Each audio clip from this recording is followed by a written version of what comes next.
Bem, meus amigos, nós vamos agora iniciar o nosso terceiro Fórum de Ideias e Debates Espíritas 2021, hoje, dia 30 de maio de 2021, domingo, às 10 horas da manhã, aqui em Petrópolis, no estado do Rio de Janeiro, na cidade de Petrópolis.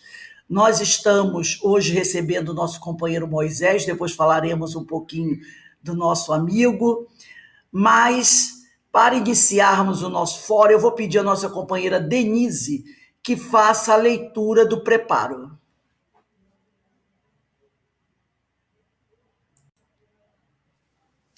Bom dia a todos. É uma imensa satisfação vê-los novamente, nem que seja à distância, né? Nós vamos fazer a leitura do livro Irmão, Francisco Cândido Xavier, pelo Espírito de Emmanuel, na lição 18, Obediência. O universo todo é uma sinfonia de obediência, garantindo os objetivos da evolução. Obedece o Sol aos princípios do grupo estelar a que se ajusta. Obedece a Terra às leis em que se equilibra. Obedece a árvore na provisão do celeiro. Obedece à fonte nas tarefas do reconforto. Obedece à nuvem no firmamento. Obedece o verme no subsolo. O Supremo Senhor concedeu ao homem a flama da razão para concurso consciente na sua obra divina e não para o abuso da liberdade. Ninguém perca tempo rogando orientação aos próprios passos no mundo. Da esfera superior, culminando no Evangelho do Cristo, em todos os templos, fluem ensinamentos e avisos, advertências e instruções, mensagens e apelos, relacionando os artigos da lei, concitando-nos todos ao bem eterno. Falta-nos simplesmente a necessária disposição, a obediência incansável de cujo exercício decorrerá a nossa própria integração na máquina do progresso em ascensão para a verdadeira felicidade. Muita vez, a quem se desmande no desespero e na injúria, à frente da irresponsabilidade, como se escárnio e blasfêmia fosse remédio para a cura do mal. Todavia, o cristão fiel sabe que foi chamado para aprender e servir, e por isso mesmo é companheiro das vítimas da sombra, sem a ela render-se.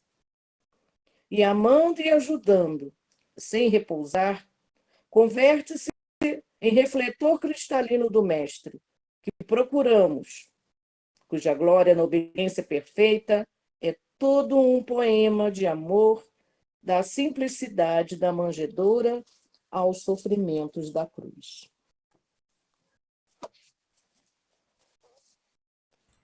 Bem, meus amigos, nós gostaríamos até que as pessoas aparecessem, não é? Porque a gente gosta de rever o rosto dos amigos, fica todo mundo desligando a câmera, mas liguem, é bom a gente rever os amigos aqui nessa manhã. Bem, meus amigos, nós estamos nesse momento agradecendo, acima de tudo, ao Senhor, a Jesus, aos amigos espirituais, a oportunidade que todos estamos tendo de mais uma vez nos reunirmos para ouvir temas sobre a Boa Nova. Uma vez, Chico Xavier foi chamado para fazer uma palestra numa outra cidade vizinha, mas ele pediu aos companheiros que não fizessem uma grande divulgação para evitar aglomerações. Mas quando ele chegou para realizar o evento, lá estava toda a população apinhada E ele olhou, sorriu e disse: eu sei por que vocês estão aqui. Não é por mim. Vocês estão aqui porque nós estamos com saudades de Jesus. Então hoje nós estamos aqui para ouvir esses temas, esses assuntos que o nosso companheiro irá nos trazer, que relembram a mensagem do Cristo Jesus, a boa nova. Então só temos a agradecer, porque hoje estamos aqui, nos consideramos privilegiados. É mais uma oportunidade que o Pai nos concede de nos reunirmos como uma grande família, mesmo estando na área virtual. Mas, como somos espíritos imortais, as nossas energias se reúnem aqui e se tornam poderosas. E aproveitando esse momento, Senhor, de reunião, em teu nome, porque o Mestre Jesus disse: onde 2 ou mais estiverem reunidos em meu nome, eu lá estarei. Nós te pedimos, médico das almas, que envolva todos esses nossos irmãos que se encontram em aflição, que se encontram doentes, que se encontram em desequilíbrio, necessitados de um consolo, de um esclarecimento, do teu amor, Senhor. E aqueles nossos irmãos que estão retornando à pátria espiritual, que também necessitam de um consolo, de um esclarecimento. Que toda essa humanidade possa ser amparada pelo teu amor, pela sua infinita misericórdia, Mestre querido. E assim, envolvidos todos nós, pelas bênçãos que descem do alto, do coração do Senhor, do coração desses orientadores espirituais que tanto têm nos ajudado, nós pedimos a Deus que abençoe a todos esses irmãos, esses benfeitores que estão trabalhando pelo bem-estar da humanidade.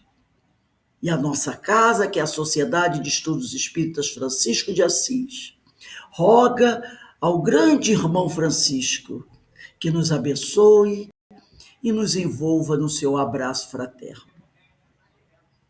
E assim, Pai, mais uma vez, te agradecemos imensamente por tudo que temos recebido e te pedimos amorosamente a tua permissão para dar início ao nosso terceiro Fórum de Ideias e Debates Espíritas no ano de 2021. Graças a Deus. Bem, meus irmãos, nós estamos aqui com o nosso irmão Moisés Santos, trabalhador do CEOI, Centro de Educação e Orientação Espírita Jesus Gonçalves. O nosso amigo Moisés desenvolve vários trabalhos doutrinários, não só na Casa Espírita, o CEOI, mas também na Rádio Rio de Janeiro, onde tem programas de divulgação doutrinária e também realiza outros eventos, como palestras, em várias casas espíritas. Então, nós agradecemos imensamente ao nosso irmão Moisés a ter aceito o nosso convite para a realização do nosso terceiro Fórum de Ideias e Debates Espíritas. E hoje, o nosso fórum tem o tema O Homem e seu Impacto sobre o Mundo. Então, nós convidamos ao nosso irmão Moisés para dar início à sua exposição. Ele tem até às 11h30. Se precisar de mais um tempinho, Moisés, você tem aí mais uns 10 minutinhos. E ao fim da exposição, aqueles que desejarem fazer alguma pergunta, anotem, e ao final nós abriremos para que o nosso amigo Moisés possa esclarecer qualquer dúvida nossa. Então, Moisés, a palavra está com você, que o Senhor te abençoe. Muito obrigado, bom dia a todos, queridos amigos. Uma satisfação imensa comungarmos do pensamento do Cristo, da doutrina espírita, dos seus mensageiros nos trazendo a boa nova revivida nos nossos corações, porque isso que é o espiritismo, é o cristianismo redivivo na Terra.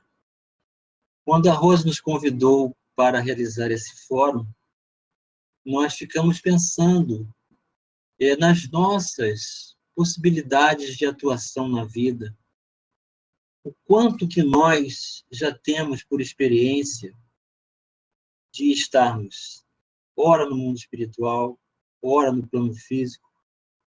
Quantas vezes isso já aconteceu? Nós desencarnamos, já reencarnamos inúmeras vezes. E começa a surgir dentro de cada um de nós, para cada um no seu tempo, essa necessidade de preenchimento de algo que nos falta. É o vazio existencial que cada um se depara quando percebe-se que não é somente no âmbito material que nós teremos a plena satisfação de gozos, de regozijos, de plenitude, de completude para um sentido de vida. Então, essa busca pela verdade, ela é natural para todos nós que somos criados à imagem e semelhança de Deus, em espírito, na essência, porque cedo ou tarde nós vamos começar a cogitar essas questões. E quando cogitamos essas questões, não só nos deparamos com um imenso universo a ser desvendado dentro de nós mesmos, mas exatamente como aplicar esses recursos, essas necessidades descobertas, conciliando-as com os nossos objetivos dos deveres materiais. Então, eis aí a relação. O quanto que nos cabe reconsiderar dentro de nós mesmos, o quanto é preciso estabelecer essa conexão para ouvir esse pedido de socorro que o coração faz. A alma humana pede por libertação. O coração humano pede por socorro. E demoramos a atender os seus pedidos. Demoramos a aprender a ouvir a voz da consciência. E vamos desdobrando esses recursos, vamos buscando essa verdade em diversos lugares, fora de nós, desejando estabelecer, de alguma forma, respostas satisfatórias. Porém, o que mais nós nos permitimos, sem nos darmos conta, é o quanto de ilusão que nós acrescentamos às nossas vidas. E ainda quando chamamos essas ilusões de sonhos, nós não fazemos essa distinção. Nós temos sonhos de realizações pessoais, íntimas, porém carregados de ilusões. Por que dizemos isso? Porque para cada um de nós existe uma necessidade de cumprirmos com um planejamento. Esse planejamento chama-se gênero de provas, que os Espíritos ensinam. Cada um de nós está submetido a um gênero de provas, que é exatamente a medida do que se deve trabalhar em favor da retificação das nossas vidas de espírito perante a justiça divina. Mas ainda estamos tateando nessa divisão entre justiça humana e justiça divina. Então, essa nossa relação de vida íntima, pessoal, de espírito, nesse universo imenso dentro de cada um de nós, a ser descoberto, com uma relação estabelecida com o exterior, é desafio para todos nós. Quais os limites? Até onde cabe realizar ações? Até onde o que sentimos deve ser estabelecido como meta e aplicação verdadeira nos nossos atos? E aí nenhum de nós está impedido a questão de sentir, porque vamos sentir. Somos o que sentimos, o que pensamos. O problema é o que vamos fazer com o que sentimos. Que aí entra a responsabilidade de causa e consequência. Então, é nesse sentido que nós vamos avaliar hoje, nesse fórum de ideias, da nossa participação perante nós mesmos, perante as pessoas com as quais estabelecemos conexão, e o quanto essas escolhas e esses recursos estabelecem com relação às nossas atitudes na coletividade. Enquanto nós não nos julgarmos inseridos na coletividade, o quanto que nós temos de influência no mundo, quanto vamos reconhecer que o mundo tem influência em nós, como os Espíritos ensinam, a matéria exerce influência no Espírito. Assim como o Espírito exerce influência na matéria. É uma via de mão dupla. Mas o Espírito é soberano. O órgão do Espírito, a mente, é soberana nas decisões. Colocada acima, próxima à região cerebral física, é um órgão do espírito, como ensina André Luiz no livro No Mundo Maior, o instrutor Calderaro. E o coração humano, que não vamos considerá-lo o físico, nem do perispírito, mas da alma. A boca fala o que está cheio o coração. Tudo que realizamos, exteriorizamos de nós mesmos, tiramos de dentro de nós mesmos, todo bem ou todo mal. Ensina Jesus. Então, essas são as relações a serem consideradas. E aí nós trouxemos alguns slides para pensarmos sobre isso. Pensarmos sobre essas relações.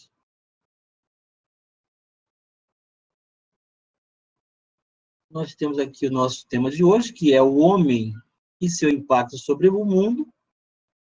Nunca estamos desamparados por esse amigo invisível constante em nossas vidas, que é o Mestre, sempre num influxo de doação de amor e de substâncias para as nossas vidas, é um amigo presente e constante em nossas vidas.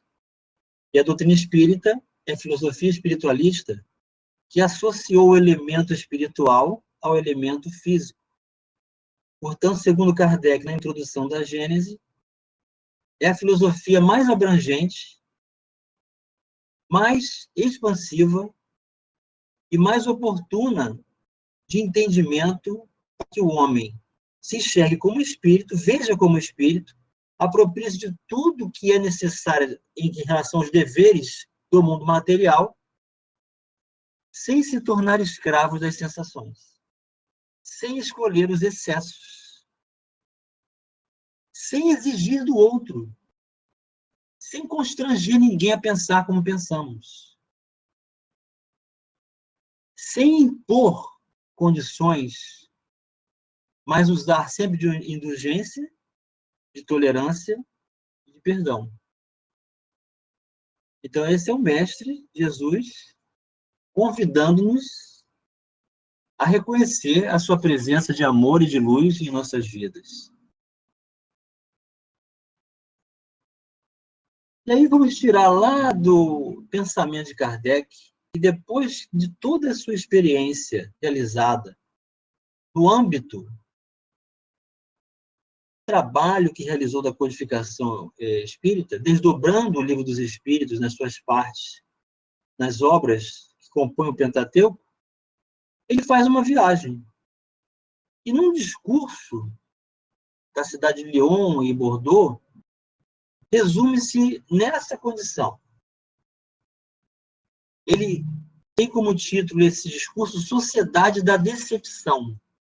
E eu achei muito oportuno para a gente pensar nessa condição, não só de nós mesmos perante a própria essência, mas também a nossa ação no mundo.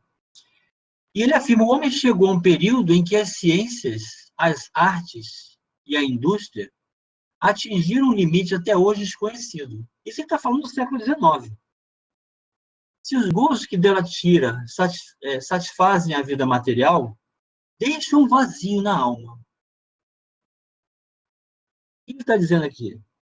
Que a satisfação exclusiva do conforto material não resolve o nosso problema.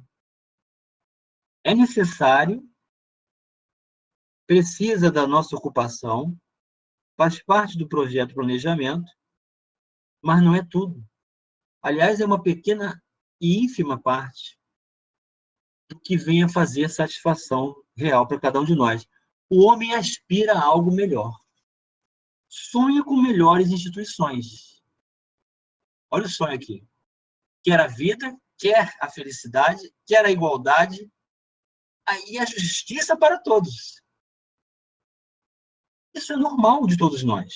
Desejar um mundo melhor, de ocupação, de ação, de equidade, de extinção da miséria, de extinção da fome, da igualdade dos direitos, da tolerância para com as escolhas que cada um realizar, o desenvolvimento do respeito, da ética, da moral. Mas como atingir tudo isso com os vícios da sociedade, sobretudo com o egoísmo? Então, aqui está a questão. Como é que nós vamos desenvolver equilíbrio material associado à imperfeição moral? Não tem como, ele está dizendo que é incompatível. Então, só para a gente começar a pensar que um mundo melhor depende da qualificação individual de cada um de nós. E é disso que nós vamos falar hoje. No Evangelho segundo o Espiritismo, nós temos essa proposta de ética, da ética moral. Amar o próximo como a si mesmo. Fazer pelos outros o que quereríamos que os outros fizessem por nós. É uma via de mão dupla. O que eu faço por receber. O que eu exijo, cobro, constranjo, estabeleço como autoridade falsa, eu me desgasto, perco a minha ação de participação útil na coletividade, assumo uma postura derivada do orgulho, não transformo ninguém e permaneço estagnado. E adoeço por conta desse constrangimento. Porque nós não somos os espíritos missionários para emitir luz e exemplificar valores e transformar pessoas a partir das nossas atitudes. Então, essa é a consideração.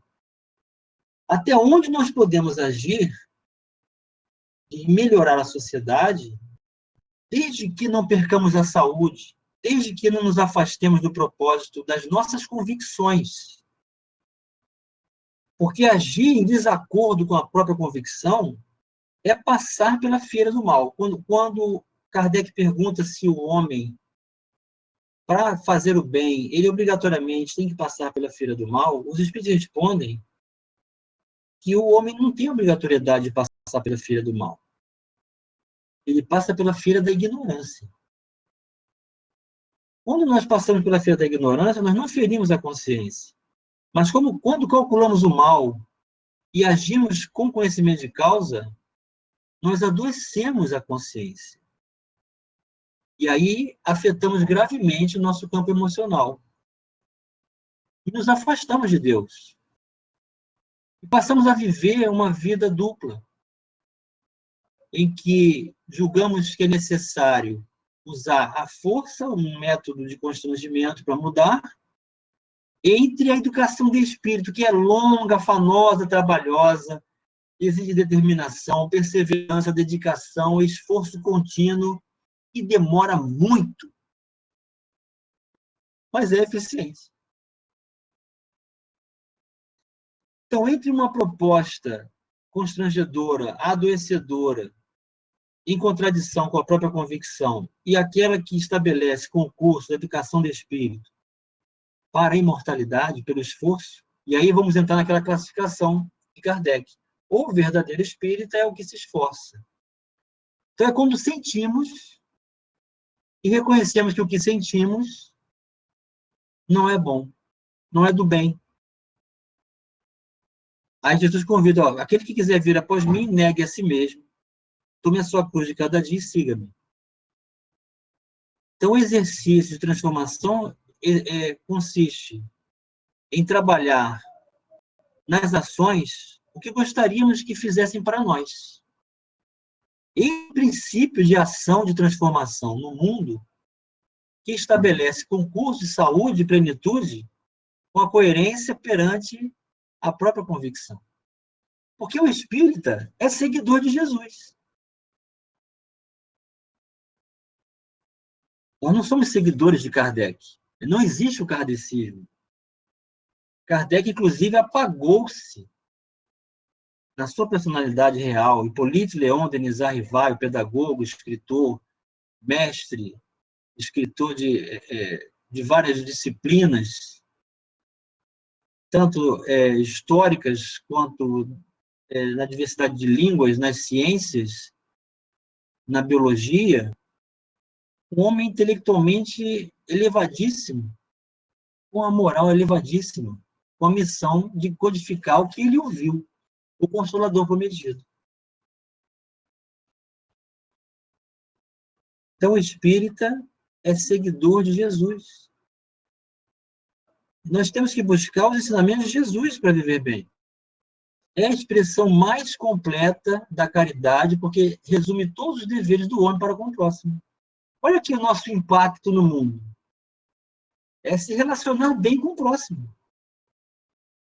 É aceitar a pessoa como ela é. É tolerar a pessoa, isso é caridade. Saber que a pessoa tem a sua escolha, tem a sua conquista íntima, tem o seu momento, e que o trabalho não é de constranger ninguém a mudar, ou de julgar, ou de criticar. O trabalho maior é dentro de nós.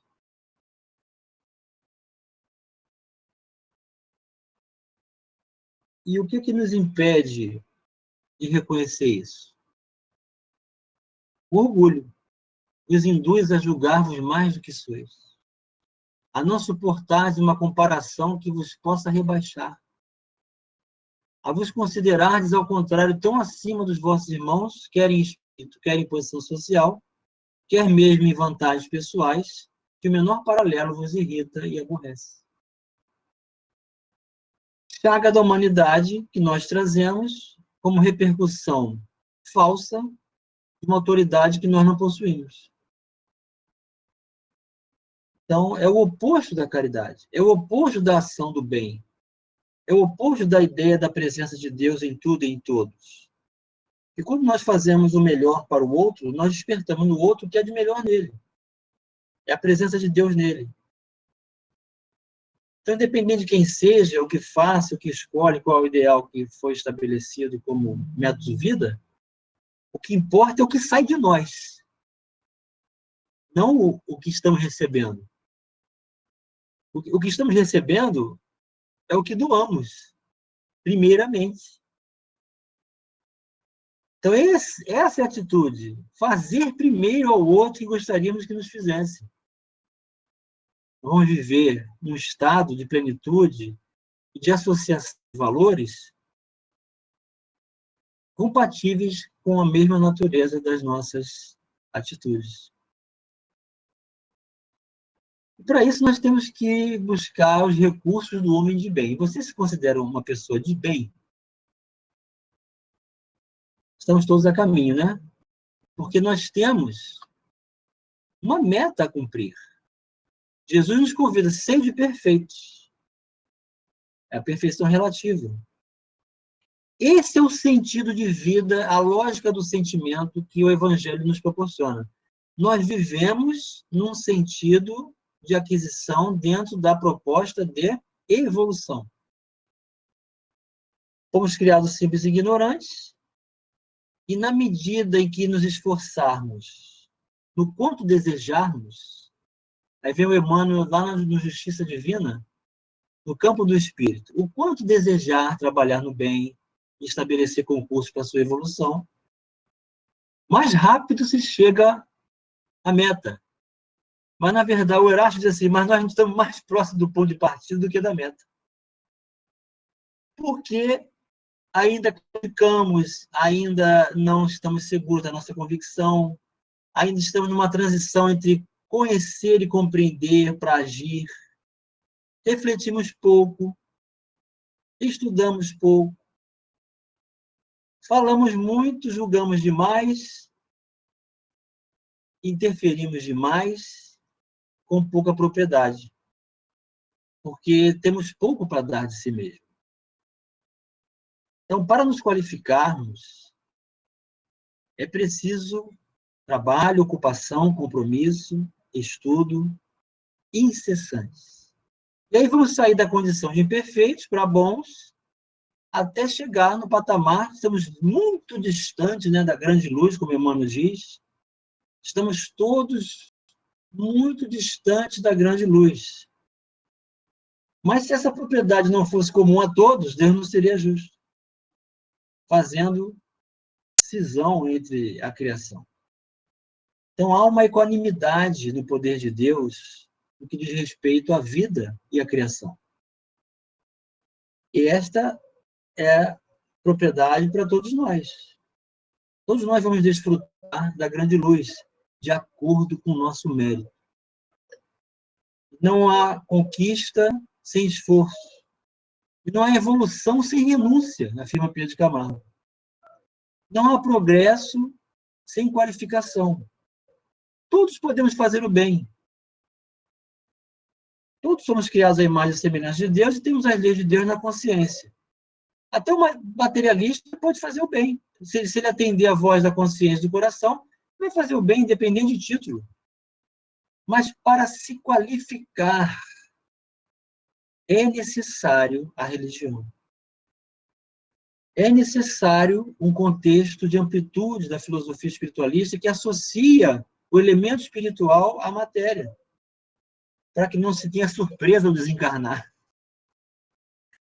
E que não nos confundamos com os arrastamentos naturais que vão surgir, que não são irresistíveis, porque a decisão final é sempre nossa. Essa é a doutrina espírita, nos convidando ao progresso. O evangelho é um convite, não é uma imposição. Mas a palavra do Cristo é irresistível. Quem a ouve se encanta. Quando o encontra, nunca mais deixa de querer segui-lo. E aí vem o grande trabalho, o esforço. Quando a gente se enxerga bem pequeno, há uma grande diferença, mas somos equivalentes no propósito da mesma essência, da mesma frequência. Por que indícios se pode reconhecer um homem, o progresso real que levará o espírito à hierarquia espírita? Kardec fez todas as perguntas que a gente precisava para poder desenvolver essa meta, chegar nessa meta. E os espíritos responderam: o espírito prova a sua elevação quando todos os atos de sua vida corporal representam a prática da lei de Deus e quando antecipadamente compreende a vida espiritual. Olha como é importante a mediunidade, né? Por isso o Chico Xavier está aqui, o Dr. Bezerra de Menezes, convidando-nos a conhecer, a se valer desse concurso pedagógico, educativo, natural, que é a mediunidade. Através da mediunidade, nós vamos nos antecipar nas leis naturais do mundo espiritual. Vamos fazer uma comparação do que escolhemos, do que somos, do que fazemos. E aí temos uma ideia das consequências de como vamos viver do outro lado, porque são os próprios habitantes do mundo espiritual que vão nos dizer como se encontram, o que fizeram, como chegaram nessa condição. A segunda parte do Céu e Inferno está recheado, né? De exemplos de quantos se apropriaram desse ou daquele interesse e o que encontraram como consequência disso. E nós podemos nos enxergar em parcelas, porque são seres humanos, que são seres espirituais antes de serem seres humanos, e foram para o mundo espiritual, agora vem nos dizer como se encontram. Essa é a condição de prática da lei de Deus, dessa associação que a filosofia espiritualista proporciona. E aí nós temos aqui um conjunto para pensarmos hoje, né, para o resto da vida da gente, e de inúmeras encarnações à frente, as características do homem de bem que a doutrina espírita vem trazer. Tem gente que vai para a casa espírita e quando vê essa palestra, diz assim, eu não tenho condição de ser espírita não, aqui eu não entro nunca mais. Porque eu não sou nada disso. Olha, mas a pessoa não se percebeu que ela foi humilde em reconhecer que ela não é nada disso. E esse é o princípio. Reconhecer a sua limitação e o quanto há de trabalho pela frente. Não é um pacote pronto de um dom exclusivo de Deus que vai estabelecer um concurso sem esforço. Isso aqui são os tesouros do céu que Jesus apresenta. Buscai primeiro acumular tesouros do céu. O ladrão não rouba, o metal não corrói. É a sua casa construída sobre a rocha. É trabalho pelo autoconhecimento, entregamos nossas vidas nas mãos de Deus, a esperança que é filha da fé, nos resignamos, porque substituímos a rebeldia por obediência, que foi a página inicial, lida pela caríssima Denise, beneficência, que é a nossa doação, sem distinção, solidariedade, que é o recurso da nossa participação dentro da coletividade, qualidade das ações, que é a fraternidade, alteridade significa tolerância, aceitação do que é diferente. Autoridade significa diferença. Nós vivemos numa sociedade em função de escolhas diferentes. Se esse incômodo estabelecer um concurso que nos tire do propósito, nós temos que reconsiderar para desenvolver a alteridade. Buscar a caridade que não é só material, é também moral. Perdão, que é um grande exercício, e quando nos perdoamos, também aprendemos a perdoar o outro. A indulgência também está dentro desse campo de aceitação de trabalho, pela compreensão, perseverança no trabalho, para desenvolver a bondade. Tudo isso são estímulos, são exercícios. E a casa espírita nos ajuda a exercitar. Nós entramos na casa espírita para nos exercitarmos. Nós não somos tudo isso. São projetos. A gente tem que encarar o trabalho de aperfeiçoamento das virtudes como um projeto. Como é o Brasil, coração do mundo, Padre do Evangelho. Isso é um projeto da espiritualidade. Não se enxerga a pátria do Evangelho exteriormente pelas escolhas equivocadas do homem, nem pelo conjunto da maioria, que ainda escolhe o mal ou a ignorância. Humildade, dedicação até chegarmos na virtude maior, que é o amor. Como chegar a tudo isso? O que fazer para ser uma pessoa de bem? Interrogue a consciência sobre seus próprios atos, para buscarmos o conhecimento de si mesmo. É importante uma reflexão, nós chegarmos no nosso cantinho, respirarmos fundo, temos aquele momento, faça um encontro com você mesmo, marque um encontro. Se arrume, penteie o cabelo, tome um banho, põe uma roupa bem confortável. Marquei um encontro comigo essa hora. Comece a perguntar a você mesmo, quem é você, qual é o seu propósito, o que buscamos, que realmente, onde temos satisfação plena, o que fazemos que não tem sido bom, onde temos que melhorar, o que falta para preencher esse vazio que eu estou descobrindo que existe em mim. Encontro consigo mesmo, é muito importante. Pergunte a si mesmo se não violou essa lei ou não, se não cometeu mal, se fez tudo bem que podia, né? Agostinho, 919A, todo mundo já conhece, né? Trabalho diário de conversar consigo mesmo, de perguntar a si mesmo o que foi que eu fiz, o que falta fazer. E não nos cansemos de perguntar a nós mesmos. Se não deixou de escapar voluntariamente uma ocasião de ser útil, se ninguém tem do que se queixar de nós, se fizemos aos outros aquilo que queria que os outros fizessem por nós, perguntar ainda isto. Se aprovesse a Deus chamar-me nesse momento, ó, chegou agora aqui o emissário da desencarnação com uma cartinha.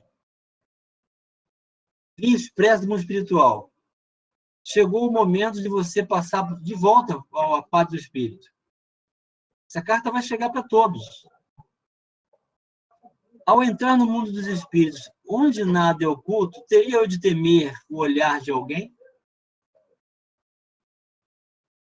É a nossa chance de que, enquanto estamos a caminho, reconciliarmos com aqueles com quem precisamos.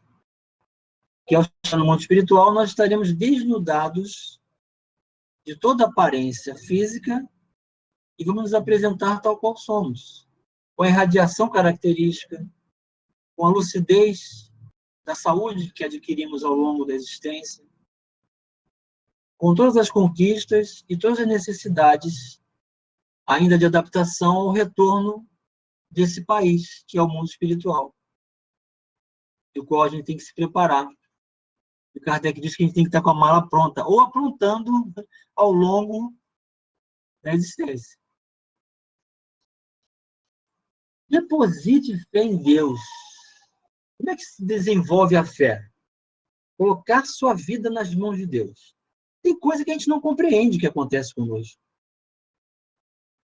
Nesse momento. Mais adiante, vem a resposta. E agora eu entendi o que aconteceu. Se não tivesse acontecido aquilo, eu não estaria agora com esse benefício. Então, quando a gente é deparado com a adversidade, não compreende e deseja resposta, não encontra, é o momento de expandir a fé. Pai, faça a tua vontade, não a minha. Façamos como Jesus fez. Porque mais tarde nós vamos compreender.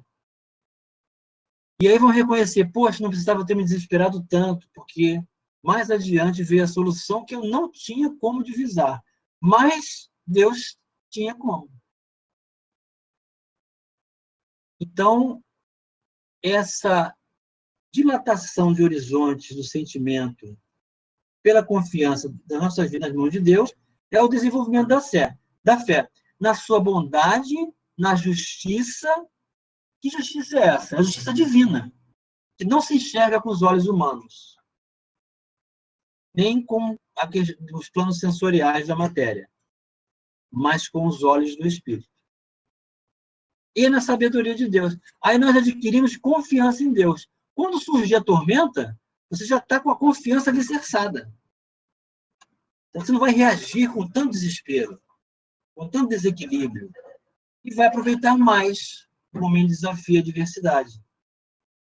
E aí a gente adquire confiança. E com essa confiança nós vamos gerar a esperança, que é acrescentar fé no futuro, colocando os bens espirituais acima dos bens temporais. Esse é o convite do Cristo. Busca primeiro o reino dos céus e a sua justiça divina, e tudo mais será acrescentado. Então, nós temos que zelar pelo corpo, cumprir nosso dever material, estabelecer o concurso das nossas vidas, cumprir o gênero de provas. Mas o mais importante são os valores dos bens espirituais, porque é a origem e a consequência da vida. Enquanto nós estivermos detidos no campo sensorial e fizermos das questões materiais o âmbito que prevalece, nós estaremos constrangendo o principal, que é a vida de espírito. E aí não temos esperança. Como é que você vai ter esperança em algo que é perecível? Imagine você ter esperança numa construção física. Um dia ela vai ruir. Precisa de reforma constante. Anos e anos o prédio tem que ser trabalhado, né? A fachada trabalhada, o condomínio restaurado, o piso trocado, a parede pintada. Como é que você vai ter esperança em algo que é perecível? Não tem como, porque é uma mudança constante, a matéria se transforma. O corpo também se transforma. A idade chega.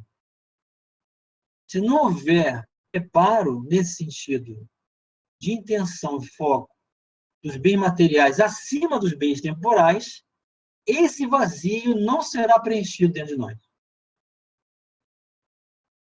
E aí a nossa atuação na sociedade vai ser sempre de reclamação, de insatisfação, de crítica, de transferência de culpa de outros que erraram gravemente, como se tudo dependesse só disso para viver. Nós nos restringimos num foco limitante que é perturbador, é aviltante para o equilíbrio emocional, que nos adoece gravemente, separa as pessoas, nos afasta, inclusive, do ideal cristão. Nós estamos verificando, nós que estamos no movimento espírita, temos contato com inúmeras casas espíritas, inúmeros palestrantes, na Rádio Rio de Janeiro, pessoas que fazem trabalhos. A notícia é a mesma. Debandada de grandes trabalhadores do propósito, modificando seus princípios, aderindo a ideias limitantes partidárias de execução imediatista pelo uso do constrangimento e transformação do outro. Convido a todos a estudar o livro Boa Nova. A Rose falou no início da Boa Nova. Tem uma passagem no livro Boa Nova em que Jesus está reconhecendo o Brasil como a forma de coração e chama o sociólogo espiritual dele, que é Elio, e Elio fala sobre as conjecturas materiais do foco humano transitoriamente para a formação constrangedora do uso da força.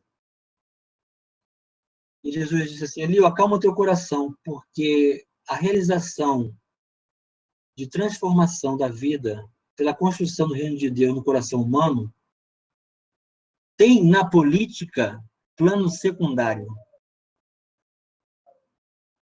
A política está em plano secundário para a construção de uma sociedade nova. A política é necessária? É. É oportuna? É. Mas o quanto estamos nos permitindo a desenvolver ódio e a nos separarmos das pessoas porque pensam diferente? Tem gente deixando de estudar na casa espírita porque o coordenador votou num candidato diferente dele.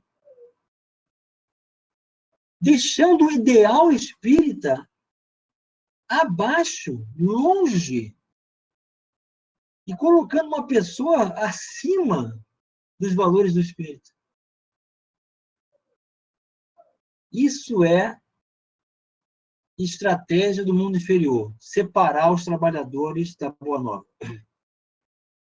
Porque são os espíritas, os trabalhadores da última hora. É a compreensão mais dilatada, mais precisa e mais oportuna para se desenvolver o bem, sem subterfúgio, sem enganação. E as pessoas estão querendo colocar dentro da casa espírita a política. Não pode. No próprio estatuto está lá. Estatuto de toda a casa espírita. Não é permitido fazer propaganda política, trazer candidatos para fazer campanha. Não se discute temas partidários em casa espírita. Porque cada um tem a sua opinião. Cada um tem a sua proposta. E elas nos separam. O evangelho abrange a todos, não faz distinção. Estamos em condição de abraçar o evangelho e verificar nas diferenças de escolhas do âmbito material. É como querer que uma pessoa que torce para um time mudar para o outro time. Querer que uma pessoa que tem gosto por pimenta deixar de comer pimenta. Uma pessoa que gosta de comer um alimento deixar de comer para comer outro. Isso é escolha íntima, individual. Não tem como você constranger isso. Não faz parte do processo de constrangimento da educação do espírito. Isso é conquista de cada um. A abrangência maior é da esperança pelo conhecimento do Evangelho. Obediência é o consentimento da razão. Resignação é o consentimento do coração. Aceite as vicissitudes da vida sem murmurar, entendendo-as como provas ou expiações. Quem é que passa por adversidade sem o controle de Deus? Se nós esquecermos disso, nós vamos revoltar. Existem limitações e existem pessoas necessitadas? Vamos nos ampliar na caridade. Vamos fazer o que é possível para diminuir o problema, que não é com orientação doutrinária, nem convencimentos de ideologia, que você vai matar a fome de ninguém. Vamos oferecer o alimento, a mão amiga, mas também o ouvido e também o coração, que é a caridade moral. Olha aí, obediência e resignação. Acabei adiantando, né? A obediência é o consentimento da razão. Nós obedecemos porque entendemos. E é bom. A disciplina gera ordem, conjunto, favorabilidade da aplicação do conjunto daqueles que se propõem a fazer o mesmo trabalho. E a resignação do coração, do sentimento. Ambas são forças ativas, porque levam o fardo às provas que a revolta cessata deixa cair. A revolta vai nos afastar do propósito da condição de cristãos. É igual puxar a espada de Barrabás e dizer: entre escolher o Cristo e Barrabás, eu escolho a espada de Barrabás para degolar os romanos e assumir o poder, para que os romanos parem de constranger o povo com cobrança de impostos. Aí vem Jesus e diz: dai a César o que é de César, e a Deus o que é de Deus. É o pacificador. Isso são forças ativas. O cristão, ele age como pacificador de forma ativa na mudança da sociedade, mudando primeiramente a si mesmo. Lázaro, Paris, 1863. Na solidariedade, pense nos outros, antes de pensar em si, encontrando satisfação no serviço que presta. É uma satisfação ser útil, uma satisfação servir, minimizar a dor, consolar. A doutrina é consoladora, ela não julga. Ninguém vai perguntar por que a pessoa está naquela situação. Ninguém vai fazer discurso doutrinário para reprovar a pessoa porque ela está vivendo uma situação limitante. Caridade não acompanha julgamento. Quem tem tempo para julgar, não tem tempo para amar. Afirmou Madre Teresa de Calcutá. Na fraternidade, seja bom, humano, benevolente com todos, sem distinção de raça ou crença. Tem gente achando que para ser espírita tem que ser um espírita antirracista. Para ser espírita tem que ser um espírita antifascista. Mas o espírita já é tudo isso. Só a palavra espírita já engloba tudo isso. Não tem subclassificação de espírita. O espírita ama todos, tolera todos, não faz distinção de raças e crenças. O espírita não é intolerante religioso. O espírita não é um constrangedor de ideias, não impõe. Vive o que pensa, age na sua convicção, esforça-se para ser útil. Então, essa compreensão da abrangência, da classificação daquele que escolhe o espiritismo para seguir é espírita. Aí tem gente que fala assim: mas falta muito para eu ser espírita. Porque você não escolheu ainda o espiritismo como sendo sua doutrina? Não, já escolhi, então você já é espírita. Você pode ser um espírita ainda caminhando na imperfeição, tateando no conhecimento, mas já escolheu o espiritismo? Isso é a introdução do Livro dos Espíritos, primeira introdução. Os adeptos do espiritismo serão denominados por espíritas ou espiritistas. Aí o espiritista não pegou muito bem, né? Não colou. É um apelido que não colou. Mas espírita ficou. Então, não é coerente dizer eu ainda falta muito para ser espírita. Eu sou espírita porque escolhi o espiritismo. com todo o pacote das minhas imperfeições, com todas as minhas necessidades, com toda a minha ignorância, com todo o trabalho que eu tenho que realizar desses projetos para ser um homem de bem. Sou espírita, sou seguidor de Jesus. Respeite todas as convicções, sem lançar anátema ao que não pensam como ti. Isso é alteridade. Os animais já fazem isso, né? Gato e cachorro se abraçam. Falta o espírita abraçar o candomblessista, falta o candomblessista abraçar o evangélico abraçar o budista, porque no mundo espiritual não tem esses títulos, não. É o quanto de bem que cada um faz, o quanto cada um ama. Meus discípulos serão reconhecidos por muito amar. Não é título. Nós escolhemos o título porque diz respeito à nossa intimidade, à nossa necessidade agora. Mas que isso não seja motivo de dissensão. Caridade, mais uma vez, não se esqueça de todas as circunstâncias, tomar por guia. Porque tem a caridade material e a moral, né? A que consiste na esmola dada aos pobres é a mais fácil de todas. Você chega ali na esquina, dá uma moedinha para a pessoa, não precisa nem olhar na cara dela. Agora, existe, porém, uma muito mais penosa e bem mais meritória. É de perdoar aqueles que Deus colocou no nosso caminho. A gente fica perguntando assim, onde é que eu posso fazer a caridade? Não tenho dinheiro, eu não tenho tempo. A casa espírita está fechada, como eu vou fazer a caridade? Perdoar aqueles que Deus colocou no nosso caminho para ser instrumento do nosso sofrimento e submeterem à prova a nossa paciência. Essa caridade é desafiadora para todos nós. A gente fica achando que caridade é montar uma bolsa, dar e pronto, estou livre, fiz a caridade. Estou salvo no mundo espiritual. Mas não se reconciliou com aquele que estava a caminho. Não desenvolveu a tolerância. Não encontrou nas adversidades, nos estímulos de alteridade da sociedade, as diferenças, oportunidade de desenvolver a tolerância. Essa é a mais meritória. É importante a caridade material? Claro! A pessoa está sofrendo, ela tem que receber auxílio material. Mas que isso seja só um convite para ela ouvir a palestra. Para receber um abraço. Prestar ouvido para ela. Se envolver de coração. Para que seja meritória. Senão, vão chegar no mundo espiritual, olha, eu fiz a caridade, dei milhões de bolsas. Volta porque você já recebeu a tua recompensa.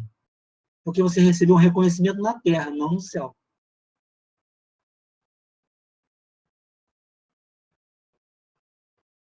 São os espíritos que dizem isso, gente. Tá? Não estou reprovando nenhuma atitude de trabalho social. Não me entendam mal. O trabalho social é importantíssimo. A qualidade material é imprescindível. Mas para desenvolvimento dos potenciais latentes do homem de bem, tem que incluir o coração e o sentimento.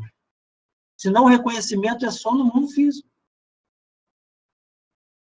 É a mesma postura do atavismo de chegar lá na Igreja Católica, pedir ao sacerdote fazer uma confissão, e o sacerdote dizer assim, pronto, está livre dos seus pecados. Você já se confessou. Não precisa fazer mais nada. Aí você chega no mundo espiritual, está nas sombras. Ué, mas não estava livre? Nenhum homem tem esse poder de representar Deus na Terra. Mas nós respeitamos. Mas não comungamos.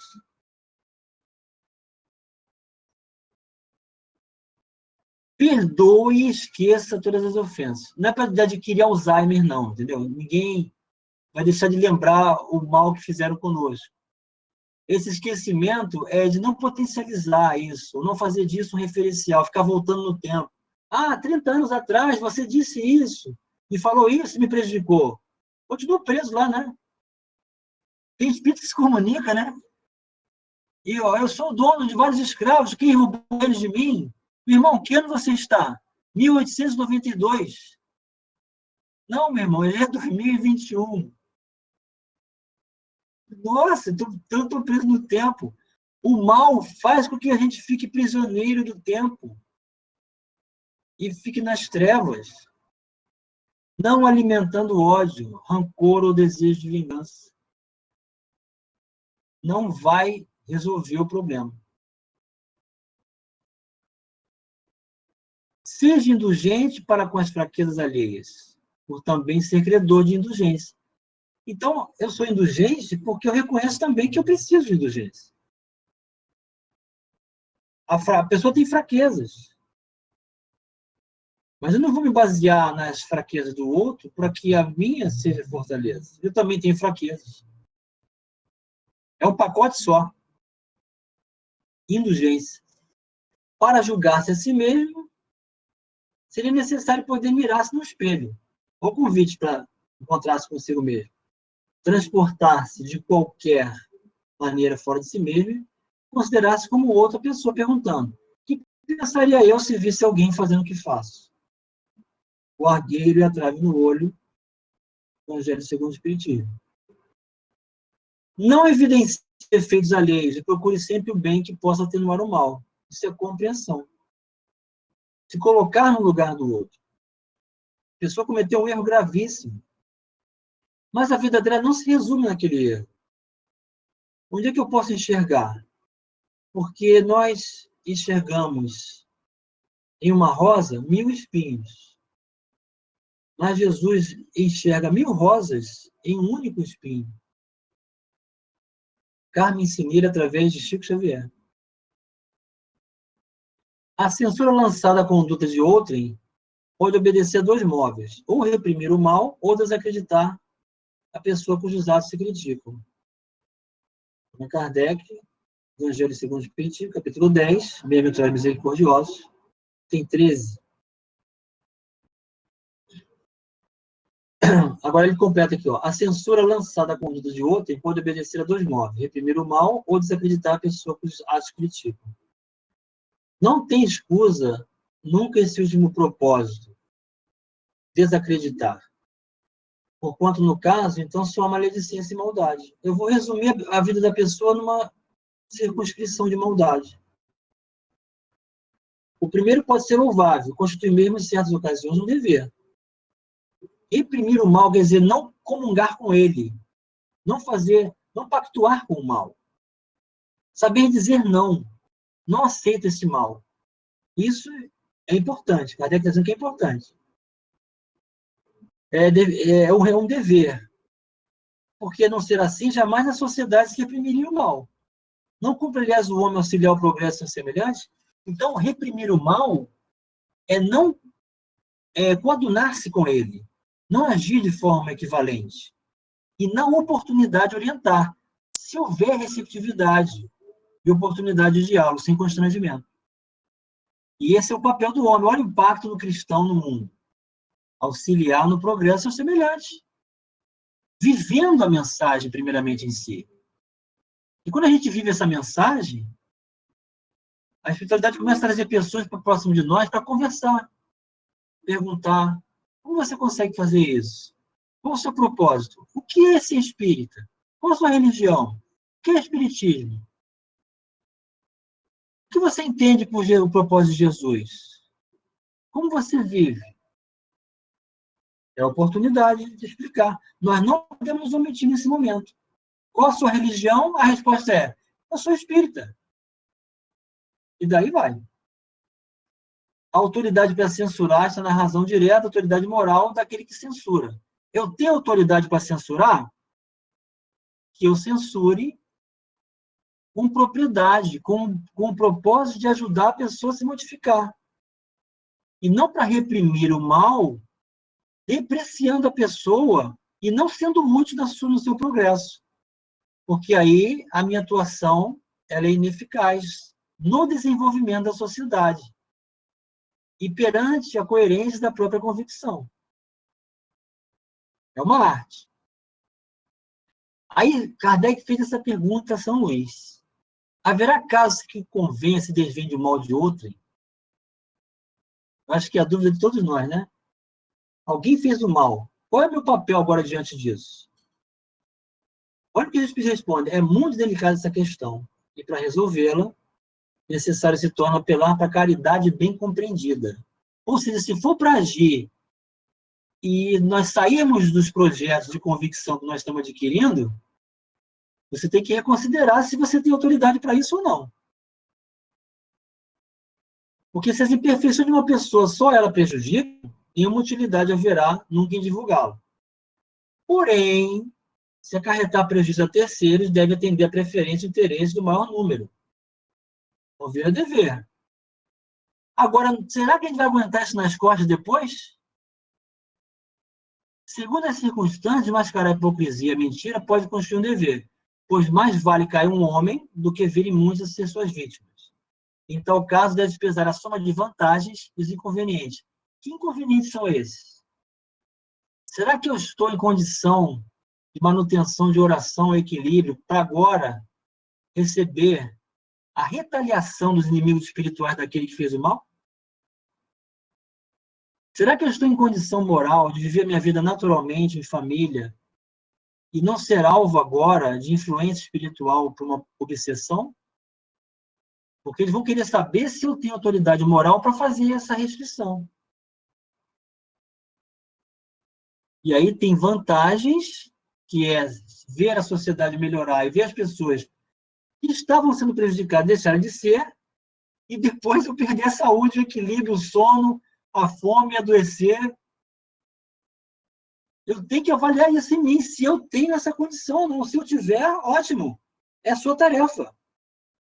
Se eu não tiver, recolhamos a nossa humildade de aprendizes e oremos e confiemos em Deus.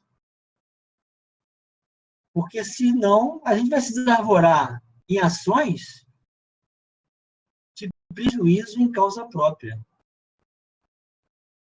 Será que temos essa missão? Somos espíritos superiores, missionários, que emitimos luz? Qual o nosso papel?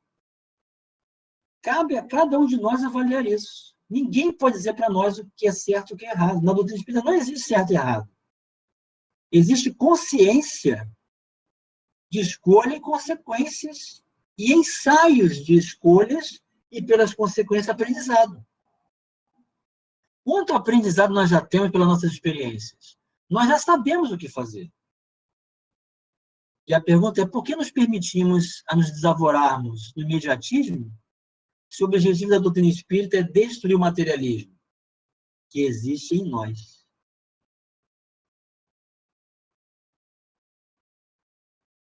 Perseverar, estude as próprias imperfeições, trabalhe incessantemente por combatê-las. Olha o trabalho onde é que tem que ser feito aí. É dentro de nós, gente. O trabalho é dentro de nós.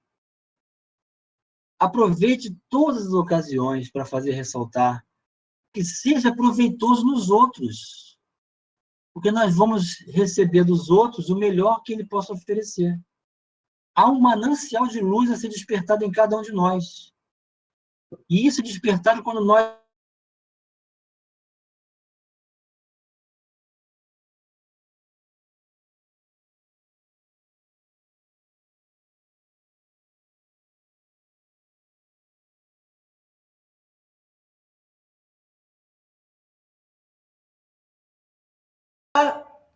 eu entrei pelo celular, que meu computador está demorando muito para reiniciar. Só faltava o último slide, que é da humildade, para chegar ao amor.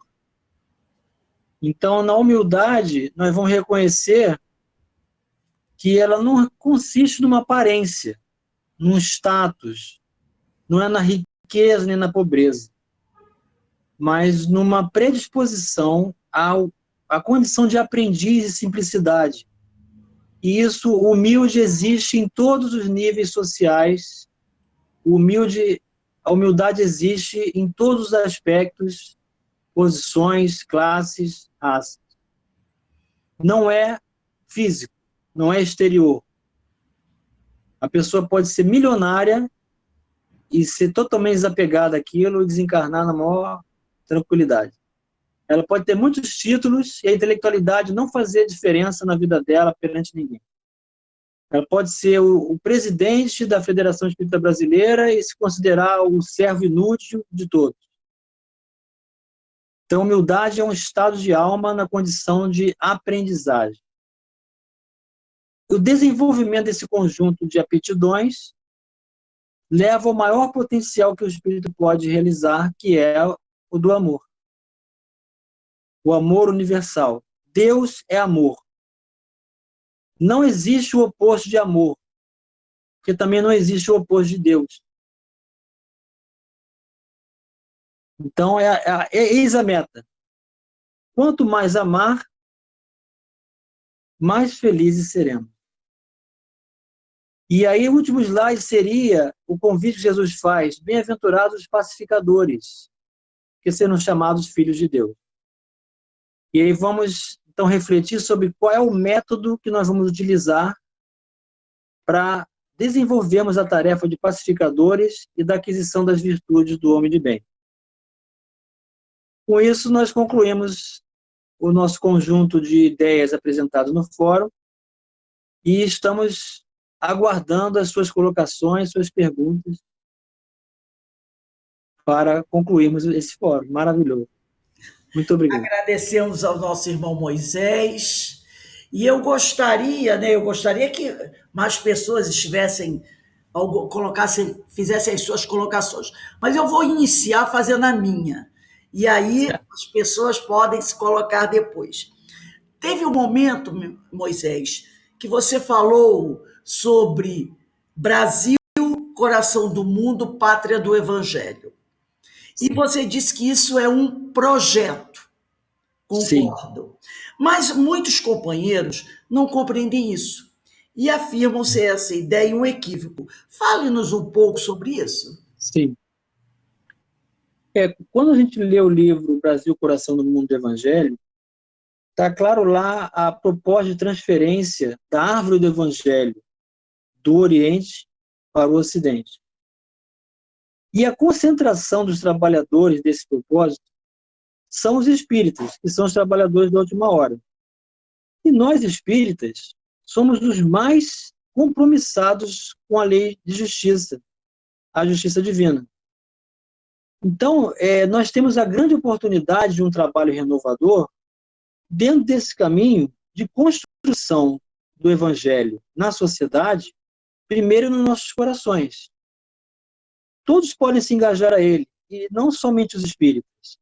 Mas aos espíritas está reservado uma responsabilidade maior por conta da clareza doutrinária que nós recebemos dos mensageiros celestes. E é por isso que eu digo que é um projeto, e é isso que o Humberto de Campos afirma ser. Quando Jesus diz que vem promover essa transferência está em curso.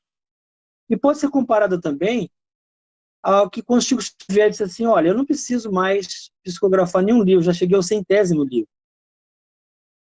E a mãe dele disse para ele assim: olha, pega lá a Gênesis, você vai ver. E Deus iniciou a sua obra na Terra. Olha, meu filho, Deus iniciou a obra, não acabou ainda não. Então, mesma coisa para o projeto Brasil, Coração do Mundo, Pátria do Evangelho. Iniciou-se um projeto com a vinda dos grandes arautos do Evangelho, os precursores do Espiritismo. Nós conversávamos no início da reunião sobre Caí Barchuto como pioneiro, Viana de Carvalho, Pedro de Camargo, Dr. Bezerra de Menezes. Quantos vultos do Espiritismo iniciaram um projeto de construção de casas espíritas e de trabalho social, na mediunidade, na evangelização, na educação de espírito, e que isso está em curso. Nós não vamos ver isso manifestado fisicamente, imediatamente, olhando para a sociedade agora. Porque não é com os olhos físicos que nós vamos enxergar um projeto espiritual. O projeto espiritual, uma justiça divina, é enxergado com os olhos dos espíritos. A crença é uma escolha. Então, nós não temos que convencer ninguém. Nós temos que viver a convicção. Então, veja assim, as pessoas, nós ainda, trabalhadores, muito ainda atrelados a essa necessidade de convencer. nós não temos essa missão de convencer, de converter ninguém. Até mesmo as pessoas do nosso próprio âmbito, dentro da própria casa espírita.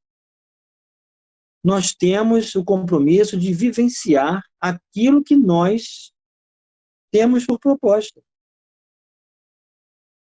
O Brasil, Coração do Mundo, Padre Evangelho é um projeto. Vamos nos engajar nele?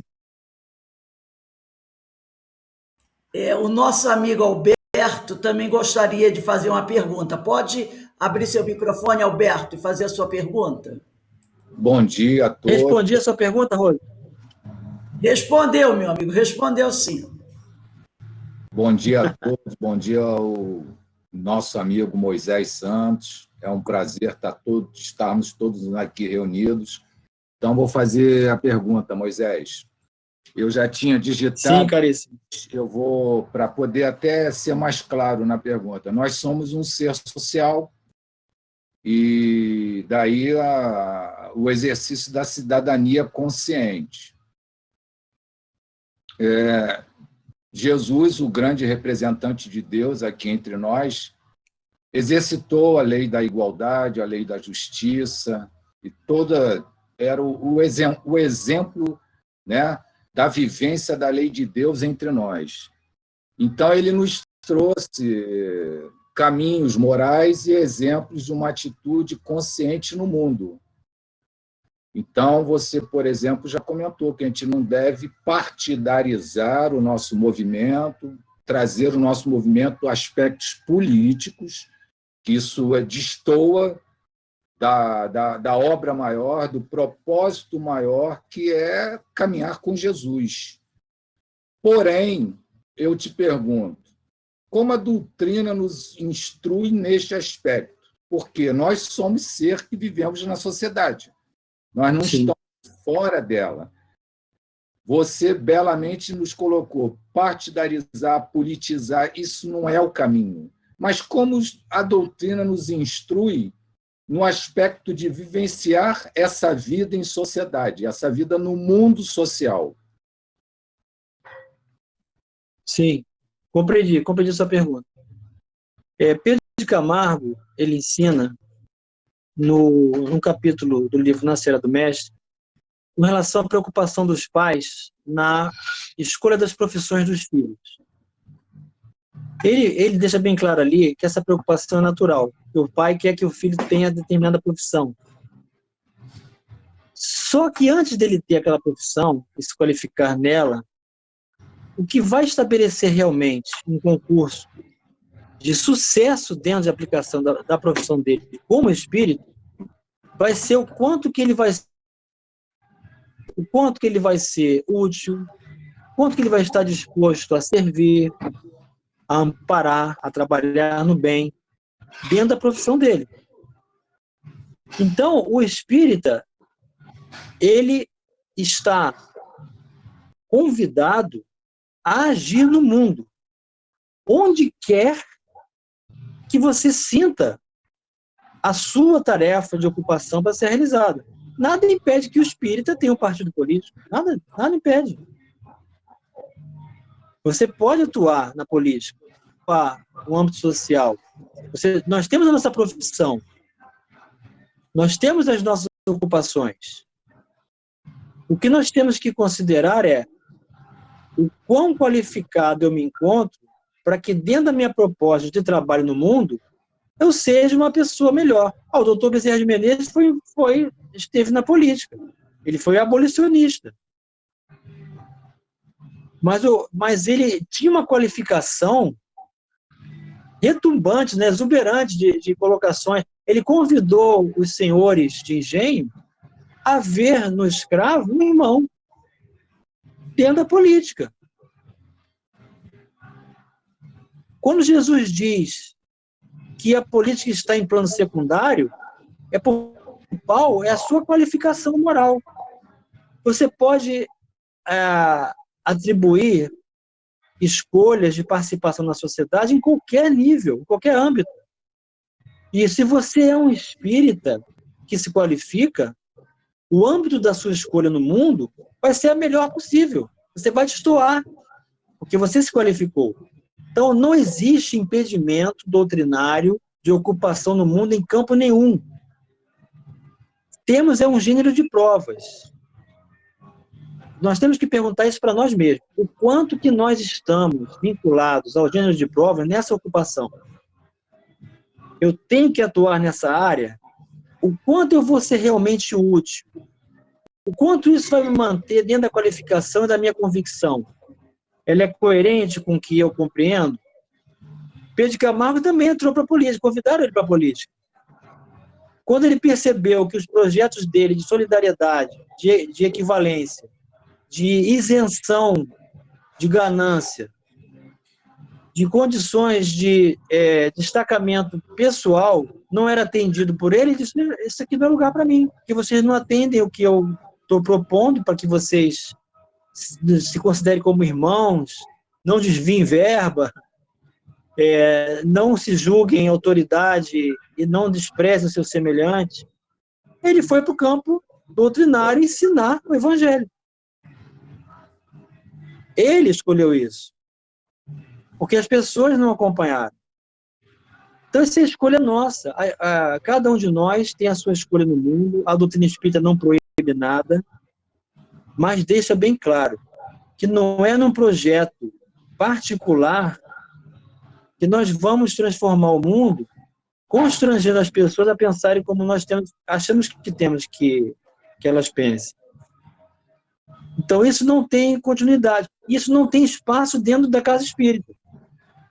Porque o evangelho abrange a todos. O evangelho não faz distinção. Quando você está dentro do partido político, você vai não, aquele que pensa diferente de você do outro partido está excluído. Então, esse é o problema. Como é que você vai usar um recurso do mundo que está em desacordo com uma abrangência maior de ideal? Nossa participação no mundo. O que buscamos? Qual o sentido de vida? Aí nós vamos encontrar o âmbito de trabalho. Não existe restrição, não há proibição, não há condenação. É necessária a atividade política no mundo. É necessária a atividade social no mundo, as profissões, o trabalho material. Isso é âmbito material. Quanto mais qualificados em espírito tivermos, mais qualidade nós vamos dar a esse âmbito. E isso é a escolha de cada um. Só não pode a nossa opção de time de futebol, a nossa opção de gosto de comida, a nossa opção pelo partido político, dividir os discípulos de Jesus. Que aí nós estamos colocando isso acima do Evangelho. Esse é o cuidado que nós temos que ter. Respondi a sua pergunta, caríssimo irmão, do meu coração, Alberto. Respondeu. Moisés, Maravilha. tem uma amiga aqui, Cláudia Luiza, parece que ela gostaria de fazer Sim. uma pergunta ou fazer uma colocação. Cláudia, você liga o seu microfone e pode fazer Pode fazer. a sua colocação.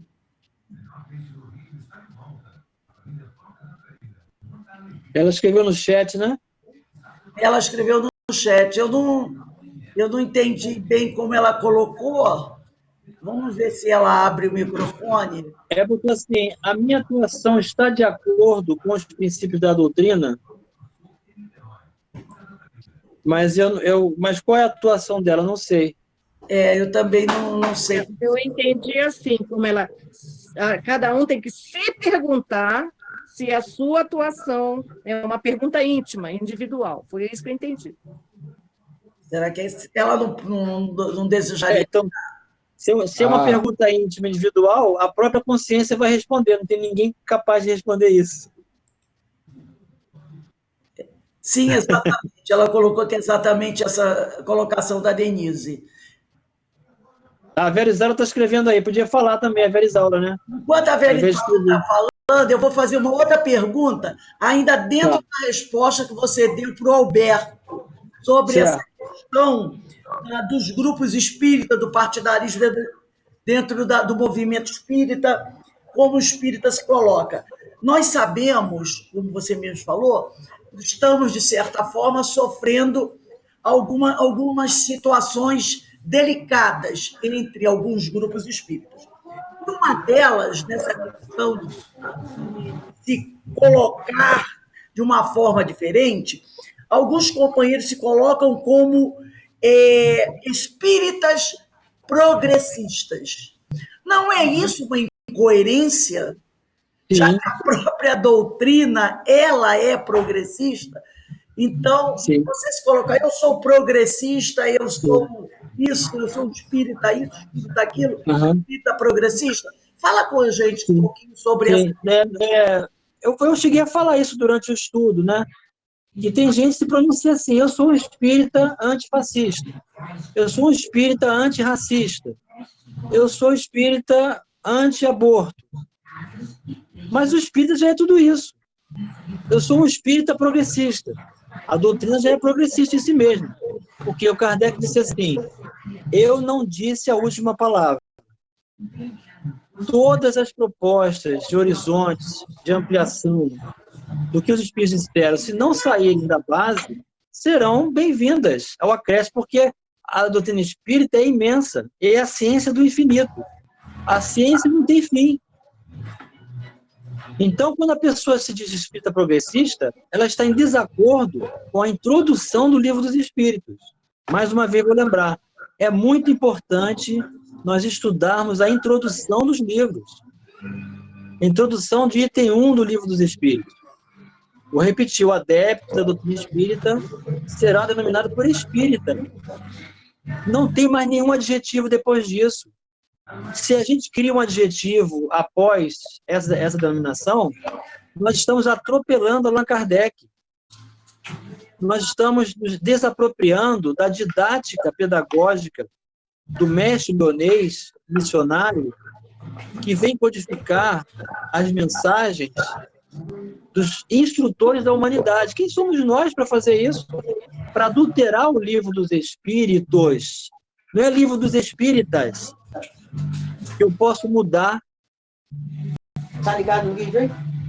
Então, eu não posso mudar o espiritismo. Posso mudar a mim mesmo. Então, não existe nenhuma denominação, nenhum adjetivo, nenhuma qualificação além de espírita. E o espírita já abrange todo esse processo. Não há distinção. Atribuir mais adjetivos para distinguir a qualidade de espírita é promover dissensão no meio espírita. É lamentável isso. Obrigado, meu amigo. A Vera Isaura parece que gostaria de fazer uma pergunta. Verinha, abre aí seu microfone e faça a pergunta. Eu vou abrir o microfone, mas o vídeo eu vou permanecer fechado, tá bom? Estou muito feliz de assistir o nosso querido Moisés aqui e Também. na casa de Francisco.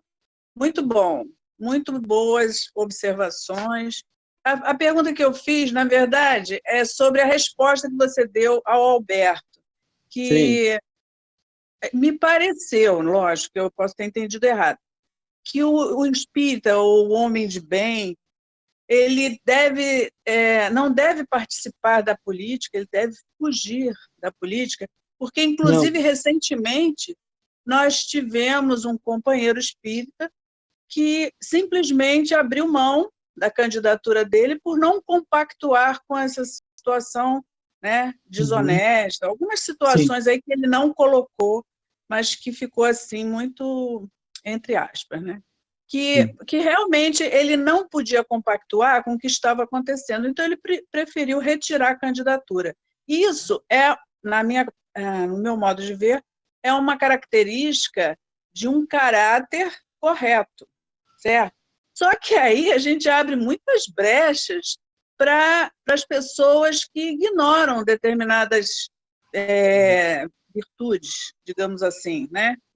Isso não quer dizer que nós espíritas somos virtuosos por inteiro, mas nós temos uma denominação de virtude e de conceitos que precisam ser mais abrangentes. E na política, entrando na política, eu acho que é uma facilidade para isso. Ou não, né? Sim, entendi. Você lembra do slide que eu coloquei sobre a pergunta com relação a desvendar o mal, se for da coletividade, se estiver impedindo de mais de um? E São Luís diz que isso depende das vantagens e desvantagens, e eles devem se reportar a caridade bem compreendida? Sim. Então, nesse slide, se você parar para refletir melhor no Evangelho, você vai ver que qualquer um de nós pode assumir qualquer profissão do mundo. Pode entrar na política, não existe, vou repetir, ó. É o áudio da Rosa que eu estou aberto. Alguém está com o microfone aberto, além da Verinha. Ah, tá. Pois é. Acho que é o Vandir. Vandir, O Vandir deixou o microfone aberto, aí não dá para falar. Ele saiu. Bom, vou tentar falar. O que acontece? Vou repetir, nenhum de nós tem limitações no âmbito material, profissional, no mundo. O Espiritismo não faz essas limitações. Nós podemos escolher a profissão que desejarmos, podemos fazer parte da política, podemos ser o síndico do prédio, podemos escolher ser o representante da comunidade social, ser um ativista. O que quisermos fazer no mundo é livre-arbítrio. Não existe proibição. O que nós temos que avaliar é se as nossas escolhas estão compatíveis com a coerência da nossa convicção. Porque temos que somar vantagens e inconvenientes. E o quanto nós vamos nos permitir de tal forma essa incompatibilidade que isso é realmente o âmbito do momento do gênero de provas que nós estamos vinculados. É só isso que o espírito tem que fazer. Perguntar a si mesmo: eu estou cumprindo com a minha consciência, agindo nessa profissão, nesse âmbito de atuação? Está de acordo com a minha convicção? Minha consciência está tranquila? Eu vou em frente. E quanto mais qualificado eu tiver, mais útil eu vou ser e melhor eu vou ajudar. Agora, se nós avaliarmos o Evangelho é muito mais eficaz do que a política, gente. Porque tem partido que quer destruir o rico. E tem partido que quer destruir o pobre. Partido é divisão, limitação de pensamentos, conjunto de propostas partidárias. E existe degladiação direta entre eles. E o Evangelho faz o quê? Ampara todos, acolhe a todos, vê importância em todos. E faz convite à ressignificação do crescimento e progresso nesse sentido de coletividade, de altruísmo, de participação do bem, com todas essas virtudes que nós apresentamos para ser desenvolvidas. Então, se a gente acha que a política é mais importante que o Evangelho, vamos para a política. Não pode existir também essa hipocrisia nossa, né? Eu sou espírita, estou na casa espírita, mas não vejo no Evangelho uma abrangência maior e mais eficaz do que o trabalho político, então vou para a política. Não existe nenhum impedimento. Ninguém está obrigado a ser espírita. Agora, quando você é espírita, estuda o espiritismo, estuda o Evangelho, vê a abrangência que ele tem, você vê que a política é limitada. Por isso que Jesus disse: Eliu, acalma o teu coração. A construção do reino dos céus, seu projeto de implantação na vida do homem, tem na política segundo plano. São palavras de Jesus no livro Boa Nova. Eu acredito na psicografia de Chico Xavier. Isso é coerente com toda a construção doutrinária que o Evangelho traz. Como as pessoas vão aceitar isso, vão entender o que vão fazer, o que vão considerar ao respeito do entendimento, não me cabe mudar ninguém. Eu tenho que viver em função da minha consciência, do que meu coração pede. Aí você deu esse exemplo desse rapaz que fez a candidatura e ao se deparar com tantas discrepâncias da honestidade, do altruísmo, da solidariedade, da aplicação dos recursos dos impostos na vida social, e ele seria beneficiado com isso de forma escusa, isso é incompatível com a vida dele. Se você quiser mudar isso, você não consegue. E aí ou você compactua e vive uma incoerência, julgando que isso é mais importante, ou você entrega nas mãos de Deus e vive a vida de espírito se qualificando para ser melhor pessoa na sociedade. E é isso que vai contar com a evolução do mundo social, a nossa qualificação pessoal. Então, é algo para a gente pensar bastante, se realmente o que nós buscamos e onde estamos atuando, se isso é melhor para a gente. O Espiritismo está de portas abertas para nos deixar livre a escolher. Respondi, Isa? Respondeu em parte, né? Porque, na verdade, eu vejo a política em tudo, né? E quando é um momento da gente até passar por esta prova. Agora, concordo plenamente com você. Quando você vê que a situação não tem como você fugir das coisas escusas, é melhor se afastar, né? Para, de repente, entrar num outro momento que as coisas estejam mais esclarecidas. Obrigada, Moisés. Nada. Eu queria, antes de passar, a Aninha Brito, o Vandi e o Alberto, gostaria também de falar, mas antes de pedir a eles, eu queria dizer aqui, você falou uma coisa, e a nossa casa, que é a Sociedade de Estudos Espíritas Francisco de Assis, também acredita na psicografia de Franciscano Xavier e tem muito respeito e estudamos muito as obras, os textos, as mensagens do grande orientador Emmanuel, que para nós é um grande professor, amigo, que tem nos ajudado muito e com certeza continuará nos ajudando. Aninha, eu gostaria que, se você puder ligar aí o seu microfone, Ana Brito gostaria de fazer uma pergunta. Bom dia a todos. Moisés, eu estou aqui, a gente está no mundo, né? Como você está falando no mundo, né? Que nós estamos no mundo. E não é só os encarnados, nós temos os desencarnados também, né? Então eu peço a você, com esse coração maravilhoso que você tem, manda uma mensagem para eles, aqueles que estão sofrendo, aqueles que não entendem nada disso que você falou. Chega do outro lado, estão perdidos, chorosos, aflitos, querendo uma palavra de conforto. Por favor, meu irmão, fala aí para eles e para todos nós, né? Obrigada.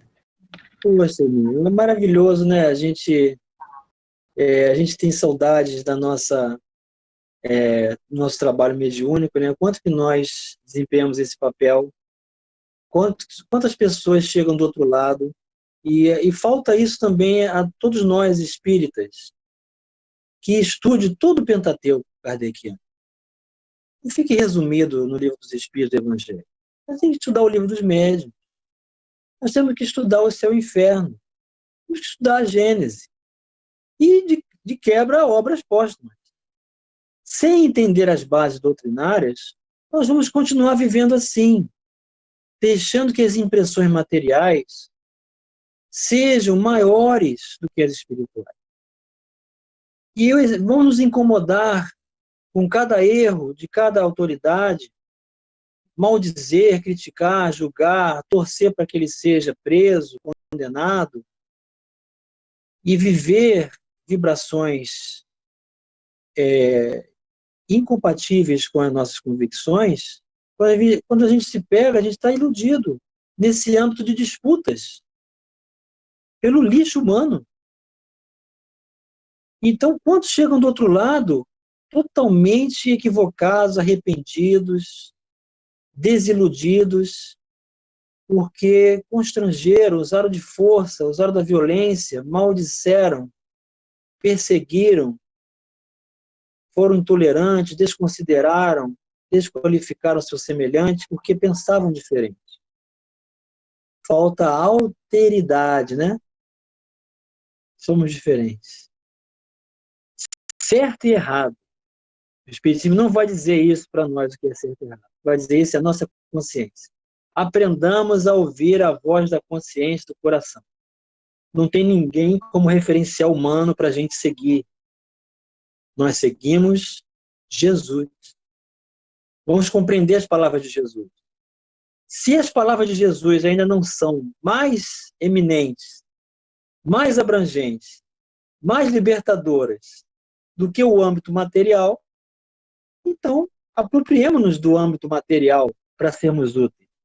Mas qualifiquemos-nos e somemos as vantagens e desvantagens para realizar esse trabalho, se é que ele nos cabe.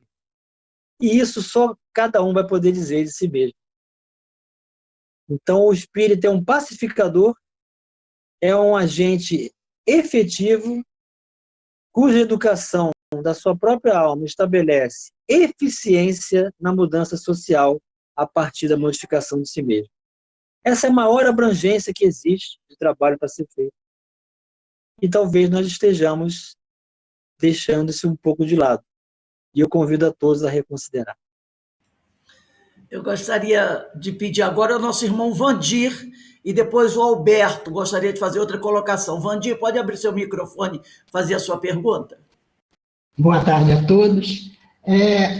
Moisés, uma coisa interessante. Quando você estava falando, o Alberto fez a pergunta, e você fez um questionamento sobre a adjetivação do termo espírita. No Homem no Mundo, ele dá umas orientações muito interessantes para isso. E o item 10 do Sede Perfeito, do capítulo 17, Sede Perfeito. E também, quando você falou em alteridade, lembra o seguinte: quando nós temos opiniões diferentes, o que é normal, nós somos seres em diversos estágios, o estágio seguinte deve ser a tolerância, a alteridade para estudar e o diálogo, porque o diálogo esclarece os dois lados. Não importa saber quem está errado ou quem está certo. Opiniões diferentes devem ser resolvidas através do diálogo e não através da radicalização, que pode levar à inimizade, quando o objetivo é que nós nos tornemos irmãos hoje, amanhã e sempre. Nós não devemos e não podemos transformar diferença de opinião, que pode nos levar ao crescimento, para um rompimento muito grave, muito radical. Perfeito, caríssimo Vandir. Exatamente. O homem no mundo, ele vai agir dentro do campo do seu gênero de provas. Isso. E nós não podemos deixar que as diferenças de opiniões nos separem, porque nós somos todos irmãos perante Deus. Isso. E se nós não temos diálogo e segurança para conversar, então nossa convicção também não é verdadeira. Isso. Se eu passo para agressão, para ofensa, desenvolvo ódio, me afasto de Deus, porque alguém pensa diferente, eu tenho que perguntar para mim mesmo: qual a minha segurança perante a convicção que eu abracei? Isso. Porque eu não tenho nem segurança nem para conversar, nem para aceitar o outro pensar diferente. Isso. Onde está a nossa segurança pessoal? Isso. Né? Nós que somos resgatados de Jesus Gonçalves, e estamos com ele desde a época de Alari, conforme o Divaldo lembra, quando nós estávamos lá na tenda, com uma espada, com um escudo, um cavalo à nossa disposição, e alternando guardas lá de fora para tomar conta, a gente se sentia seguro, porque tinha uma espada e um escudo e alguém lá fora tomando conta da gente. Essa é a nossa segurança.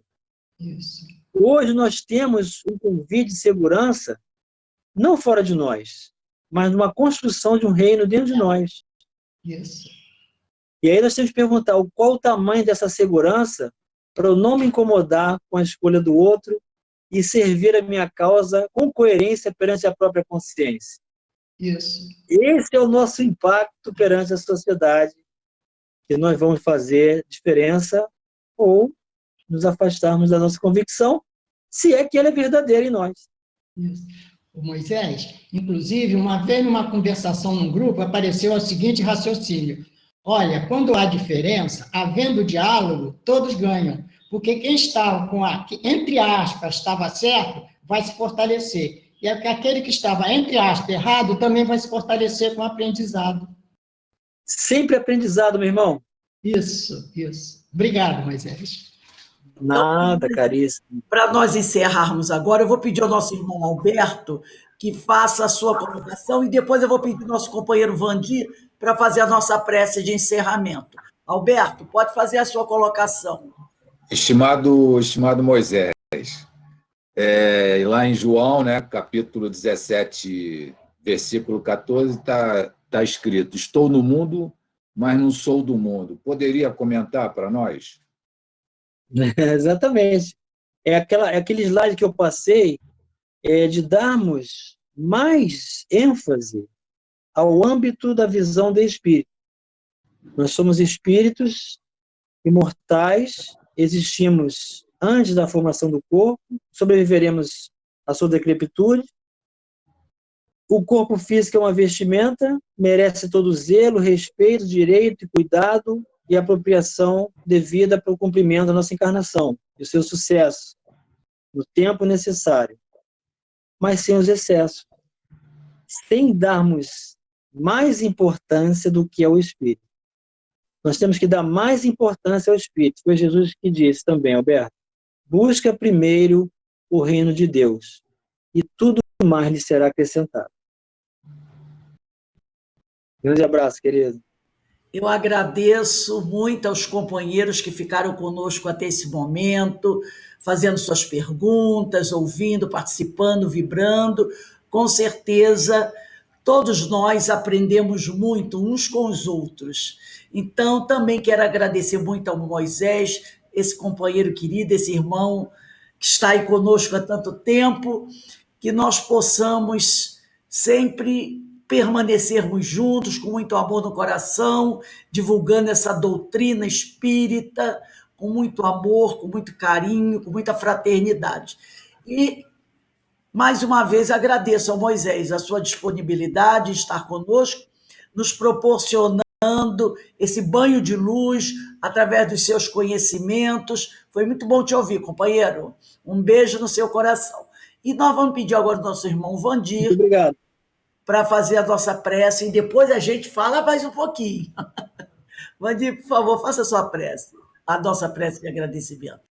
Pai amado, querido Mestre Jesus, amado irmão Francisco de Assis, nós agradecemos a oportunidade de estarmos fraternalmente reunidos, estudando, trocando, aprendendo, caminhando nesse planeta que nos foi permitido estar agora para esse aprendizado em família, na família universal, e dessa forma, levando, como estamos levando daqui, um manancial de conhecimentos, de informações, de orientações, para que nós possamos fazer a nossa análise individual, a nossa análise dentro do conjunto e a nossa análise que nos mostra que oportunidades continuar, que coisas mudar, que coisas permanecer, sempre dentro do objetivo do diálogo, da fraternidade, como filhos que somos do mesmo Pai. Que possamos, Pai, ao nos despedirmos desse evento, agradecermos profundamente por tudo que daqui levamos hoje, na graça de Deus. Obrigado, meu amigo, pelas suas palavras, pela sua prece. E, mais uma vez, eu agradeço a todos vocês, meus irmãos, pela presença aqui. Com certeza foi um domingo de muita luz, de muitas boas energias, de muito conhecimento. O Alberto me colocou aqui, parabéns, amigo, pela sua apresentação. Agradeço a presença de todos, a nossa amiga Ana Cápalo, né? Que esteve conosco pela primeira vez, do Semica. Tem um outro aqui, Redminote 8, eu não sei quem é a pessoa, então, mas eu agradeço, eu acho que é nova. Nossa amiga Carmen, a todos os companheiros também, uma outra companheira do Semica que estava, a Lourdes Dias, que deixou o abraço dela, mas precisou sair, Verinha Isaura. Então, é muito bom a gente se reunir. Na realidade, nós, apesar de estarmos no mundo virtual, nós estamos juntos, reunidos, como se estivéssemos todos numa só casa espírita. é a casa espírita do coração, né? Então, isso é muito bom, é a casa espírita do coração, onde todos nos reunimos. Então, meus amigos, um grande beijo para todos vocês, desejo a todos um bom domingo e semana que vem estaremos juntos. Eu quero aqui anunciar, só um minutinho, o nosso próximo fórum, deixa eu pegar aqui o nosso caderno de avisos. Nosso próximo fórum será dia 25 de julho. O tema é Aprendendo com a Doutrina Espírita a Tratar as Emoções. E o nosso expositor será o nosso irmão Birajara Oliveira, dia 25 de julho. Olha que tema maravilhoso. Aprendendo com a Doutrina Espírita a Tratar as Emoções. E o nosso irmão Bira vai estar conosco dia 25 de julho de 2021 e aguardamos a presença de todos. Tá bom? Um beijo. O Vandir queria fazer uma perguntinha rápida. Vai lá, Vandir, pode fazer. Rosa, quando nós quisermos indicar alguém esse evento de hoje para consultar no YouTube, vai estar disponível a partir de quando? A partir de hoje. A partir de hoje mesmo? Termino aqui, já publico no YouTube. Tá, obrigado, então. Perder tempo, não. Eu vou compartilhar os meus slides com você, Rosa, aí você passa para o grupo. Eu agradeço, eu agradeço. Parabéns, Edmar. Obrigado, Moisés. Que aí a gente pode, né? Quero fazer um cursinho contigo, Moisés. Gratidão, Moisés. Design Boa tarde a todos. virtual, design computadorizado. Que bom. Obrigado. Gente, olha, um bom domingo a todos, de muita paz, de muita luz. Se cuidem, tomem a vacina, fiquem atentos aí, tá bom? E estaremos juntos brevemente. Muito obrigada. Um beijo no coração a todos. Gratidão. Tchau, gente. Mais uma vez, obrigado, Moisés. Um abraço aí da minha amiga Cláudia. Fiquem em Obrigado. paz, que o Senhor nos abençoe a todos. Bom domingo aí. Bom domingo para todos.